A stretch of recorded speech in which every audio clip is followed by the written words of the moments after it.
എത്തി എത്തി എത്തി ആളിവിടെ ഉണ്ട്. ഇവിടെ ഉണ്ട്. റെഡിയാണല്ലോ ചേച്ചി? പിന്നെ ഞാൻ പറയുന്നത് കേൾക്കുന്നുണ്ട്? കേൾക്കുന്നുണ്ട്. ഓക്കെ, കണ്ണു തീർക്കട്ടെ. യെസ്, അങ്ങനെ നമ്മുടെ സമ്മാനത്തിലെ നമ്മുടെ സർപ്രൈസ് ഗസ്റ്റിനെ കാണാം. അയ്യോ, ഞാനൊരു മൂച്ചോണ്ട്. ഇത് ശരിക്കും പറയുന്നതാണ്. ഇവിടെ ഇരുന്നോ, അവിടെ ഇരുന്നോ, അവിടെ ഇരുന്നോ, കൂടെ ഇരുന്നോ. ഞാൻ ഇവിടെ അടുത്തിരിക്കുകയാണേ. ശരിക്കും പറയണതാണോ ചേച്ചി? ഞാനത് ചേച്ചിക്ക് ശരിക്കും പറയുന്നു. ഇതിപ്പോ എന്താ പറയാ, ഇത്രയും നേരം ഞാൻ സർപ്രൈസ് കൊടുക്കാനായിട്ട് വന്ന് സ്വീറ്റി വിശ്വസിക്കുന്നില്ല. ഇത് കണ്ടു കഴിഞ്ഞപ്പോൾ സാധാരണ സോഷ്യൽ മീഡിയ തെറിവിളി ചീത്തവിളി മാത്രമാണ് കിട്ടിക്കൊണ്ടിരിക്കുന്നത്. ആദ്യമായിട്ടാണ് ഞാൻ പൊട്ടിക്കരയിച്ചപ്പോ ഞാൻ കരയാതെ പിടിച്ചു വെച്ചോണ്ടിരിക്കുക. ഞാന് മീഡിയ ബേസിൽ തന്നെയാണ് ആങ്കറിങ്ങും ഗ്രാഫിക് ഡിസൈനിങ്ങും. സ്വീറ്റി എവിടെ വീട്? ആലപ്പുഴ. ഇത് മഞ്ജു പത്രോസ് എന്ന് പറഞ്ഞ ഒരാളെ കാണാൻ വേണ്ടിയിട്ട് ഇവിടെ എറണാകുളത്ത് ഹോളിഡേ ഇൻ ഹോട്ടലിൽ വന്ന് താമസിക്കായിരുന്നു. ചുമ്മാ, സത്യം. എന്നെ കാണാൻ കേൾക്കുമ്പോഴത്തോട്ട് വന്നപ്പോ എപ്പോ വിളിച്ചാലും തിരുവനന്തപുരത്തല്ലേ, ഷൂട്ടിങ്ങിന്റെ തിരക്കിലല്ലേ, അവിടെ ഒന്നും ഇല്ലല്ലോ. ഇവരോട് പറഞ്ഞിട്ട് തന്നെ കുറച്ചായി. എന്നിട്ട് അവര് കുറെ റിസ്ക് എടുത്തിട്ട് എന്നാലും ഞാൻ പക്ഷെ കാണാൻ പറ്റുമെന്ന് വിചാരിച്ചില്ല. So much. ആക്ച്വലി ഞാനാണ് താങ്ക്സ് പറയേണ്ടത്. സത്യമായിട്ട് ഇവര് കണ്ണു തുറക്കുമ്പോ കൂടെ എന്നോട് പറയും ഇത് നമ്മുടെ പ്രാങ്ക് എപ്പിസോഡ്. ഞാൻ ഇവിടെ പറഞ്ഞിട്ട് വരുന്നു പ്രാങ്ക് എപ്പിസോഡാന്ന് പറയുന്ന വിചാരം. സത്യമായിട്ട് ഞാൻ കാണാൻ പറ്റുന്നില്ല. സത്യത്തിൽ വിശ്വസിക്കാൻ പറ്റുന്നില്ലല്ലേ.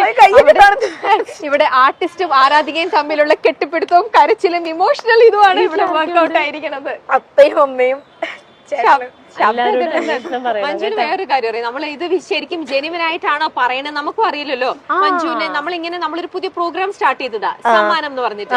അതിൽ ഇതുപോലെ തന്നെ ആർട്ടിസ്റ്റുകൾക്ക് ഓരോരുത്തർക്കും ഓരോരോ ആർട്ടിസ്റ്റുകളായിരിക്കുമല്ലോ ഇഷ്ടം. അപ്പൊ അവരുടെ ആർട്ടിസ്റ്റുകളെ കാണാനുള്ള ഒരു അവസരം നമ്മളായിട്ട് ഒഴുക്കി കൊടുക്കുന്നു. ത്രൂ മൈൽ സ്റ്റോൺ നമ്മൾ അത് ചെയ്തു കൊടുക്കുന്നു. അപ്പൊ അങ്ങനെ നമ്മൾ ജസ്റ്റ് അപ്രോച്ച് ചെയ്യുമോ? നമ്മളായിട്ടല്ല, ഇവരിങ്ങനെ ആൾക്കാർ ഇങ്ങനെ അപ്രോച്ച് ചെയ്യുന്നുണ്ട്. നമ്മൾ ഓൾറെഡി ഇതിന്റെ ഒരു പ്രൊമോഷൻ പോയിട്ടുണ്ടായിരുന്നു. സമ്മാനം ഇങ്ങനെ പ്രോഗ്രാം ഉണ്ട്, അപ്പൊ നിങ്ങളുടെ ഇഷ്ടപ്പെട്ട ആരാധകരെ കാണണമെന്നുണ്ടെങ്കിൽ നിങ്ങൾ ഇങ്ങനെ ചെയ്യുമെന്ന് പറഞ്ഞു. അപ്പൊ അങ്ങനെ പക്ഷെ ഇവരിങ്ങനെ പലരും പറയുന്നുണ്ടല്ലോ. ഒരുപാട് പേര് വന്നു കേട്ടോ മഞ്ജു. പക്ഷെ നമുക്ക് അതിനകത്ത് ഇതിൽ ആരൊക്കെ ജെനുവിൻ നമുക്ക് അറിയില്ലല്ലോ. അപ്പൊ അതില് വന്നു കഴിഞ്ഞപ്പോഴത്തേക്ക് ഇവിടുന്ന് സ്വീറ്റ് പറഞ്ഞതെന്ന് വെച്ചാല്, സ്വീറ്റ് വെറുതെ അല്ല ഭാര്യയിലെ രണ്ടുപേരും കരയാ. വെറുതെ അല്ല ഭാര്യയിലെ അന്ന് മുതൽ ഒരു 100 ഫോട്ടോസ് അയച്ചു തന്നിരിക്കണത്. എത്ര വയസ്സുണ്ട്? ക്യാമറ എനിക്ക് ഞാൻ 10ാം ക്ലാസ്സിൽ പഠിക്കും. ഇപ്പൊ എത്ര വയസ്സുണ്ട്? 24. അത്രയൊന്നും തോന്നൂലട്ടോ. അല്ലെ, ഞാൻ വീട്ടിലെല്ലാവർക്കും അറിയാം. ഞാൻ വീട്ടിലും വലിയ കാര്യമായിട്ട് എപ്പോഴും പറയാറുണ്ട്. എനിക്ക് ചേച്ചിനെ കാണുമ്പോ എനിക്ക് ഭയങ്കര ഇഷ്ടം. എന്തുകൊണ്ടാ, ഇനിയെങ്കിലും പറയും, എന്തുകൊണ്ടാ മഞ്ജു ചേച്ചിന് ഇത്ര ഇഷ്ടം? എന്താണെന്നറിയോ? മഞ്ജു ചേച്ചിനെ പോലെ ആക്ട് ചെയ്യണമെന്നുണ്ടോ? എനിക്ക് ഭയങ്കര ഇഷ്ടം അത്. ചേച്ചിനെ അല്ലല്ല, ചേച്ചി മറ്റേ എനിക്ക് കൂടുതലും ഭയങ്കര ഓക്കെ ഒരുങ്ങിയിട്ടൊക്കെയാണ് നമുക്ക് എപ്പോഴും നമ്മുടെ ലുക്ക് ഇഷ്ടമെങ്കിൽ എനിക്ക് ചേച്ചി മറ്റേ നൈറ്റി ഒക്കെ ഇട്ടിട്ട് ഒരു ഭയങ്കര നാച്ചുറലാ. അപ്പൊ എനിക്ക് ഭയങ്കര ഇഷ്ടം. പിന്നെ പണ്ട് തൊട്ടേ ഞാൻ വീട്ടിൽ പറയും, കൊച്ചിലോട്ട് അപ്പയെടുത്തും അമ്മയെടുത്തൊക്കെ എപ്പോഴും പറയാറുണ്ട്. പിന്നെ എനിക്ക് ഭയങ്കര ഇഷ്ടമാണ്. എനിക്ക് കുറെ ഉണ്ട്, പക്ഷെ എനിക്കത് ഒരാളോട് ഇഷ്ടം തോന്നാൻ അങ്ങനെ പ്രത്യേകിച്ച് എന്തെങ്കിലും കാരണങ്ങളൊക്കെ ഉണ്ടാവണമെന്ന് ഉണ്ടാവില്ലായിരിക്കും അല്ലേ? അതാ ചിലർ നിങ്ങളെ ഇപ്പൊ പേഴ്സണൽ ആയിട്ട് ഒന്നും അറിയില്ല. നിങ്ങൾ ചെയ്ത കഥാപാത്രങ്ങളിലൂടെ തോന്നുന്നു. എനിക്കിപ്പോ തോന്നുന്നത്, എനിക്ക് പേഴ്സണലി ചോദിച്ചാൽ എനിക്ക് ഭയങ്കര ഇഷ്ടമുള്ള ആർട്ടിസ്റ്റ്. എനിക്ക് തോന്നുന്നു മഞ്ജുവിനെ ഇഷ്ടമല്ല എന്ന് പറയുന്ന ആൾക്കാർ ഈ സോഷ്യൽ മീഡിയയിൽ ചെയ്ത് വിളിക്കുന്ന കുറച്ച് അവരല്ലാണ്ട് അവരുടെ ടൈം പാസിന് വേണ്ടിട്ട് അവര് ചെയ്യുന്നതായിട്ട് തോന്നുന്നുള്ളൂ. അല്ലാതെ എനിക്ക് തോന്നുന്നില്ല മഞ്ജു ചെയ്ത ക്യാരക്ടറിൽ നിന്നൊക്കെ ആർക്കും അങ്ങനെ ഇഷ്ടപ്പെടാതിരിക്കാനൊന്നും ഒന്നുമല്ല. അപ്പൊ ഈ കുട്ടിയുടെ ഇഷ്ടം കണ്ടപ്പോഴേ ഞങ്ങൾക്ക് കുറെ പേര് ഇങ്ങോട്ട് അപ്രോച്ച് ചെയ്തപ്പോ അതിനകത്തുനിന്ന് സോർട്ട് ഔട്ട് ചെയ്തിട്ട് ഞങ്ങൾ ഈ ഒരു കുട്ടീനെ ഞങ്ങൾ ഞെട്ടിപ്പോയി. വെറുതെ തുടങ്ങിയ സമയം മുതലുള്ള ഫോട്ടോസ് എല്ലാം കളക്ഷൻസ് പറയുമ്പോഴൊക്കെ എന്റെ വിചാരം എന്താ അറിയോ, ഇപ്പൊ നമ്മളെല്ലാം സോഷ്യൽ മീഡിയയിൽ വർക്ക് ചെയ്യുന്ന ആൾക്കാരാണ്. നമ്മളൊരു പ്രോഗ്രാമിന് വേണ്ടിയിട്ട് കുറെ കാര്യങ്ങള് ഓഡിയൻസ് അറിയാതെ ക്രിയേറ്റ് ചെയ്യൂലേ? അതെ. നിങ്ങൾ ഇതൊക്കെ പറയുമ്പോ ഇത് ചിലപ്പോ ഡ്രാമയാണോ, നമ്മളിങ്ങനെ ചുമ്മാ ഫേക്ക് ചെയ്യുന്നതാണോ? അയ്യോ അല്ലാട്ടോ, 0% പറ്റോ ഇത് നടക്കുമെന്ന് എനിക്ക് അറിയത്തില്ല. പക്ഷെ എന്നാലും ഞാൻ ആദ്യം അപ്രോച്ച് ചെയ്ത് അത് കഴിഞ്ഞിട്ട് ഞാൻ ഭയങ്കര സ്ട്രോങ് ആയിട്ട് പറഞ്ഞു. എന്തായാലും എന്നെ പോലെ ഉള്ളവർ തന്നെ ആയിരിക്കുമല്ലോ ഓരോരുത്തരെ കാണണം എന്ന് പറഞ്ഞ് ഇവരോട് പറയുന്നത്. അപ്പൊ ഞാൻ ഭയങ്കര സ്ട്രോങ് ആയിട്ട് പറഞ്ഞിട്ട് ഞാൻ വീട്ടിലെ അമ്മയോടും പറഞ്ഞു, നമ്മൾ അത്ര ആത്മാർത്ഥമായിട്ട് പറഞ്ഞ എന്തായാലും കാണാൻ പറ്റാണ്ടിരിക്കില്ല. അതിനു വേണ്ടിട്ട് മഞ്ജു ചേച്ചിക്ക് ഒരു ഗിഫ്റ്റ് കൊണ്ടുവന്നിട്ടുണ്ട്. മഞ്ജുവിനുള്ള ഗിഫ്റ്റ് എന്താന്ന് ആലപ്പുഴക്കാരുടെ സ്പെഷ്യൽ സ്പെഷ്യൽ. ആ അപ്പൊ മനസ്സിലായില്ലേ, അതിന്റെ ഷേപ്പ് കണ്ടപ്പോ തന്നെ മനസ്സിലായല്ലോ. ബോട്ട്. അതെ അതെ, വള്ളംകളിക്ക് ഈ പ്രാവശ്യം വള്ളംകളി. എന്നെ ഓർക്കണം, ആലപ്പുഴ ഓർക്കണം എപ്പോഴും. വഞ്ചി ഒന്നും വേണ്ട, ഞാൻ എപ്പോഴും ഓർക്കും. അല്ലെങ്കിൽ ഓർക്കോ? അയ്യോ എനിക്ക് മഞ്ജു ചേച്ചി തന്നെ ആണല്ലോ പറയുന്നത്. പുതിയ വീട്ടില് വെച്ചേക്കാം കേട്ടോ. ഹാർട്ട് ബീറ്റ് കൂടി ഞാൻ മിക്കവാറും ഇവിടെ പാനിക് അറ്റാക്ക് ഇന്നത്തോടെ ഈ എപ്പിസോഡ് ശരിക്കും പറഞ്ഞാൽ സമ്മാനം ഇങ്ങനെ വലിച്ചു ഇങ്ങനെ എടുക്കണം. ആ ഒരു എക്സൈറ്റ്മെന്റില് പെട്ടെന്ന് കാണണം. ഈ സ്വീറ്റ് ആണെങ്കിൽ എല്ലാ ദിവസവും രാത്രിക്കും മഞ്ജുവിന്റെ പ്രോഗ്രാം കണ്ടിട്ടാ കിടന്നുറങ്ങും. അതറിയോ? എവറി നൈറ്റ് സിംഗിൾ ഓരോ ദിവസം ആ എപ്പിസോഡ് കണ്ടിട്ട് അല്ലേ. വീട്ടിൽ ഞങ്ങൾ എല്ലാവരും കൂടെ ആണെങ്കിലും എപ്പോഴും എന്തെങ്കിലും ഒക്കെ കാണണല്ലോ, ഒന്നും ഇല്ലെങ്കിൽ പോലും ചേച്ചിയുടെ പ്രോഗ്രാം എപ്പോഴും ഉണ്ടാവും വീട്ടില്. മിക്കവാറും ചേച്ചിയുടെ സൗണ്ട് ഞങ്ങളുടെ വീട്ടിലുള്ള ഒരാളുടെ സൗണ്ട് പോലെയാ. എപ്പോഴും ഞങ്ങളുടെ വീട്ടിൽ കേൾക്കുന്ന ഒരു സൗണ്ടാ ചേച്ചി. ഉറങ്ങില്ല.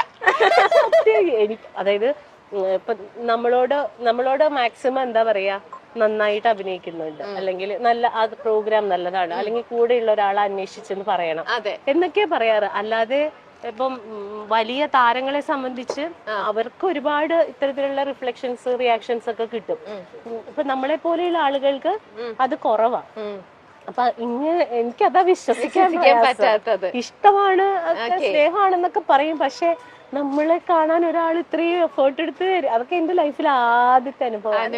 ഞാൻ കൊച്ചിയിലേക്ക് ഡാൻസ് ഒക്കെ കളിക്കുമായിരുന്നു. അപ്പൊ ഞാൻ ഡാൻസ് കളിക്കുമ്പോ കൂട്ടത്തില് ചില സമയത്തൊക്കെ ഞാൻ അങ്ങനെ കളറിനെ പറ്റി പറയുമല്ല, ഇച്ചിരി കുറച്ച് നിറമുള്ള ആൾക്കാരൊക്കെ വരുമ്പോഴേ ചിലപ്പോങ്കിലും ഞാൻ നന്നായിട്ട് കളിക്കുന്ന ആയിരിക്കും, എനിക്ക് കോൺഫിഡൻസ് ഉണ്ടെങ്കിൽ പോലും കാണാൻ ഇച്ചിരി കൂടെ നിറമുള്ള ഒരു ഫ്രണ്ടിൽ നിൽക്കുക, അങ്ങനെയൊക്കെ പറയലുണ്ട്. അപ്പൊ നമ്മളെ മാറ്റലുണ്ട്. അപ്പം ചേച്ചിയുടെ ഒക്കെ വീഡിയോസ് ഒക്കെ കാണാൻ നേരം ചേച്ചി ഒരു ഡസ്റ്റി കളറാണ്, പക്ഷെ എന്നാലും അതിലല്ലല്ലോ നമ്മുടെ കോൺഫിഡൻസിലെ ചാലഞ്ചില് അങ്ങനെയൊക്കെയാണ് എനിക്ക് തോന്നുന്നത്. ഞാൻ ഫസ്റ്റിലെ തുടങ്ങുന്നത് എനിക്ക് തോന്നുന്നു ആദ്യം തുടങ്ങുന്ന ആ സമയത്ത് അത്രയൊക്കെ ഉള്ളൂ ബുദ്ധി. ഒരുപാട് വലിയ ചേച്ചിനെ പറ്റി കുറെ ഒന്നും ആധികാരികമായി അറിഞ്ഞിട്ടുള്ളതൊന്നുമല്ല. ഏറ്റവും ആദ്യം തുടങ്ങുന്നത് ആ ഒരു കുഞ്ഞു കാര്യത്തിലാണ്. അങ്ങനെ സ്റ്റാർട്ട് ചെയ്യുന്നത്. പിന്നെ സ്ഥിരമായിട്ട് കാണാൻ തുടങ്ങി മറിമായും. എനിക്ക് വന്ന് ബിഗ് ബോസ് ഒക്കെ കാണാൻ തുടങ്ങിയത് ചേച്ചി വന്ന്. ബിഗ് ബോസ് എന്ന് പറയുന്ന ഒരു ബഹളമുള്ള ഒരു പരിപാടി മാത്രമായിരുന്നു എനിക്ക്. ചേച്ചിയുടെ ഇതിൽ വന്നിട്ടാണ് അത് കാണുന്നത്. വീട്ടില് ഫോട്ടോസ് ഒക്കെ ഉണ്ട് എന്റെ റൂമിൽ. ഇനി ഒരു കാര്യം കൂടെ പറയേണ്ടതായിട്ടുണ്ട്. ഒരു തവണ ഈ സ്വീറ്റ് കുറച്ച് ലൈഫിൽ കുറച്ച് സമയം ഡിപ്രഷനിൽ പോയി. ആ കഥയും കൂടെ പറഞ്ഞു കൊടുക്കുക, എന്തുകൊണ്ടാണ് ലൈഫിൽ ഡിപ്രഷനിൽ പോയത്. ഇതുപോലെയൊക്കെ തന്നെയുള്ള കാര്യങ്ങളൊക്കെ കൊണ്ട് തന്നെയാണ്. കാരണം ഞാന് ഇങ്ങനെ കുറെ കാര്യങ്ങളിൽ മുമ്പോട്ട് ആർട്ട് പരമായിട്ടൊക്കെ ചെയ്യാൻ, ഇപ്പൊ ആങ്കറിങ് ആണെങ്കിലും ഡാൻസിങ് ആണെങ്കിലും കലാപരമായിട്ട് മുമ്പിലോട്ട് വരുമ്പോ ചിലപ്പോ ഞാൻ നന്നായി ചെയ്യുമായിരിക്കും. അപ്പൊ എന്റെ കൂട്ടത്തിലുള്ള ആൾക്കാരൊക്കെ തന്നെ ആണെങ്കിലും അറിയാമെങ്കിൽ പോലും പിന്നെ അവര് വളർത്തില്ല. അവര് ഇങ്ങനെയുള്ള കാര്യങ്ങൾ പറഞ്ഞ് എന്നെ തളർത്താൻ നോക്കിയിട്ട് ഒരുപാട് വിഷമിച്ചിട്ടുണ്ട്. അമ്മയടുത്ത് പോരുന്ന ഒത്തിരി കരഞ്ഞിട്ടുണ്ട്. അമ്മയൊക്കെ നമുക്കൊരു ധൈര്യമല്ലേ ചേച്ചിയൊക്കെ. പിന്നെ യൂട്യൂബ് ചാനൽ ഉണ്ടായിരുന്നില്ലേ ബ്ലാക്കീസ്, അത് സ്ഥിരം കാണുമായിരുന്നു. അത് കണ്ടോണ്ടിരുന്നപ്പം വീട്ടിൽ സ്ഥിരം പിന്നെ പ്രശ്നമായി. ഇങ്ങനെ ഭയങ്കര അഡിക്റ്റഡ് ആയിട്ട് ഇരുന്ന് കണ്ടിന്യൂസ് ഇരുന്ന് കാണും. ടൂ മച്ച് ഇരുന്ന് കാണുമ്പോഴത്തേക്ക് അപ്പൊ വീട്ടിൽ അവർക്ക് പ്രശ്നം തോന്നില്ല, എന്തിനാ നീ ഫുൾ ടൈം ഇങ്ങനെ മഞ്ജുവിന്റെ ഇങ്ങനെ കാണുന്ന.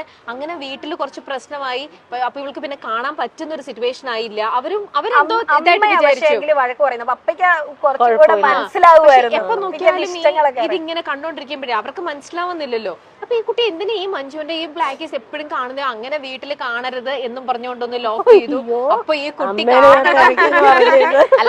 അമ്മ ഒരിക്കലും പ്രതീക്ഷിക്കുന്നില്ല അത്രയ്ക്ക് ഇഷ്ടമാണ് ഞാൻ ഒരിക്കലും ഇങ്ങനെ കാണാൻ പറ്റുന്നുള്ള. ഒരിക്കലും അമ്മ എപ്പിസോഡ് കാണുമ്പോ അമ്മയായിരിക്കും ചിലപ്പോ ആദ്യം കരയുന്നത്. സത്യമായിട്ടും അപ്പയ്ക്ക് മനസ്സിലാവും. ആ വിഷമമൊക്കെ മാറിയോ? ഞാനിപ്പോ ആരുടെ ഇരിക്കുന്നതെന്ന് അതല്ല, മറ്റേ ലൈഫിൽ ഒരു സ്റ്റേജിൽ ഒരു ഡിപ്രഷൻ ഒക്കെ തോന്നിയെന്ന് പറയില്ല, അതൊക്കെ മാറിയില്ലേ? അതൊക്കെ മാറ്റണം. ഞാൻ ഇഷ്ടം പോലെ ഞാൻ അതായത് എനിക്ക് സ്റ്റേറ്റ് അവാർഡൊക്കെ കിട്ടിക്കഴിഞ്ഞതിന് ശേഷം പോലും ഇത്തരത്തില് എന്നോട് സംസാരിച്ച ആർട്ടിസ്റ്റുകളുണ്ട്. നമ്മുടെ കൂടെ തന്നെ വർക്ക് ചെയ്യുന്നവർ പോലും ഇങ്ങനെ കളറിന്റെയും അല്ലെങ്കിൽ വണ്ണത്തിന്റെ ഒക്കെ കാര്യങ്ങൾ ഇപ്പൊ ഞാൻ അതിനെക്കുറിച്ച് അധികം സംസാരിക്കാറില്ല. എന്തെങ്കിലും ഒരു മാറ്റർ വരുമ്പോൾ മാത്രമേ സംസാരിക്കാറുള്ളൂ. സംസാരിച്ച ആളുകളുണ്ട്. പക്ഷെ അത് പ്രൂവ് ചെയ്യേണ്ട കടമ എന്റെയാണ്. അതല്ല കാര്യമെന്ന് പ്രൂവ് ചെയ്യേണ്ടത് എന്റെ കടമയാണ്. അതുകൊണ്ട് ഇപ്പൊ അങ്ങനെ ആരെങ്കിലും വിഷമിപ്പിക്കാൻ വന്നിട്ടുണ്ടെങ്കിൽ നിനക്കപ്പുറം ഞാൻ കിടക്കുമെന്ന് സ്വയമെങ്കിലും പറയണം കേട്ടാ. നിനക്കപ്പുറമാണ് എന്റെ സ്ഥാനം, നീ എനിക്ക് ഒന്നുമല്ല എന്ന് പറയാം. ഞാൻ ചേച്ചിനെ കണ്ടു. അതെ, അത് മാത്രല്ല ഈ പറഞ്ഞ വലിയൊരു അത് ചിലപ്പോ ഇപ്പൊ ഈ സ്വീറ്റിക്ക് അതിന്റെ ഇമ്പോർട്ടൻസ് എത്രത്തോളം മനസ്സിലായി എന്ന് എനിക്ക് പറയില്ല. പക്ഷെ ടേക്ക് ദാറ്റ് വേർഡ്, ആ പറഞ്ഞത് ഭയങ്കര സത്യമുള്ള വാക്കുകളാണ്. സത്യമാണ്. നമ്മൾ മനസ്സിൽ വിചാരിച്ചിട്ടുണ്ടെങ്കിൽ നമ്മൾ ജയിച്ചിരിക്കും. ഉറപ്പായിട്ടും ജയിച്ചിരിക്കും. നമുക്ക് അതുപോലെ തോൽപ്പിക്കാൻ തന്നെ ആർക്കും പറ്റില്ല. ഈ വെളിപാടിന്റെ പുസ്തകം ഇറങ്ങുന്നതിന് മുമ്പേ കുറച്ച് വണ്ണം വെച്ചും അന്ന് യൂട്യൂബിലൊക്കെ കുറച്ച് അന്ന് എന്തോ ഒരു ഇതിലൊക്കെ പറയുകയൊക്കെ ചെയ്ത് അന്ന് കുറച്ച് ഇതൊക്കെ ആയില്ലേ? വെളിപാടിന്റെ പുസ്തകമായിരിക്കില്ല, അതല്ലായിരുന്നോ ആ സിനിമയ്ക്ക് മുമ്പല്ലേ ലാലേട്ടന്റെ സിനിമയിൽ അത് മുന്തിരിവള്ളികൾ. മുന്തിരിവള്ളിയില്ല, ഓ സോറി, അത് ഓക്കെ. അപ്പൊ മുന്തിരിവള്ളികൾ തളിർക്കുന്നതിന് മുമ്പാണ് എനിക്ക് ആക്സിഡന്റ് ഒക്കെ ഉണ്ടായത്. അപ്പൊ അങ്ങനെ മുഖമൊക്കെ ഭയങ്കരമായിട്ട് വീർത്തു, കരിവാളിച്ച്, അങ്ങനെ സർജറിയുടെ പാടൊക്കെ. അതിൽ 11ാമത്തെ ദിവസം ഞാൻ അതിനകത്ത് പോയി അഭിനയിക്കണം. പ്ലാസ്റ്റിക് സർജറിയാ ചെയ്തത്. അപ്പൊ ഇങ്ങനെ അതിന്റെ ഈ സ്റ്റിച്ചസ് നമുക്ക് എടുക്കാൻ പറ്റില്ല, തനിയെ അതിങ്ങനെ നൂല് പുറത്തേക്ക് വന്നുകൊണ്ടിരിക്കും, തന്നെ പോണം. അപ്പൊ നമ്മൾ അഭിനയിച്ചുകൊണ്ടിരുന്ന ഒരു ടേക്ക് ഒക്കെ കഴിയുമ്പോ ഏതെങ്കിലും നൂലൊക്കെ ഇവിടെയൊക്കെ എനിക്ക് സ്റ്റിച്ച് ഉണ്ട്, ഈ കണ്ണിന്റെ ഇവിടെ ഒക്കെ സ്റ്റിച്ച് ഉണ്ടായിരുന്നതാ. ഇവിടെ ഇപ്പോഴും ഒരു പാടുണ്ട്, ഇവിടെ ഒരു കുഴിയുണ്ട്. ഇതൊക്കെ അതിന്റെ മാർക്സ് ആണ്. പക്ഷെ ആ ക്യാരക്ടർ വിധിച്ചിരുന്നത് എനിക്കാ. അതുകൊണ്ട് അത് പക്ഷെ എന്താണ്, ഒരു യഥാർത്ഥത്തിൽ കലയുള്ള ഒരാൾ ഒരു കലാകാരനെ വേദനിപ്പിക്കില്ല. യഥാർത്ഥത്തിൽ കലയുള്ള ഒരാള് ഒരു കലാകാരനെ ഇത്തരം കാര്യങ്ങൾ പറഞ്ഞ് ഞോണ്ടൂല. ശരിയാ, ഓക്കെ.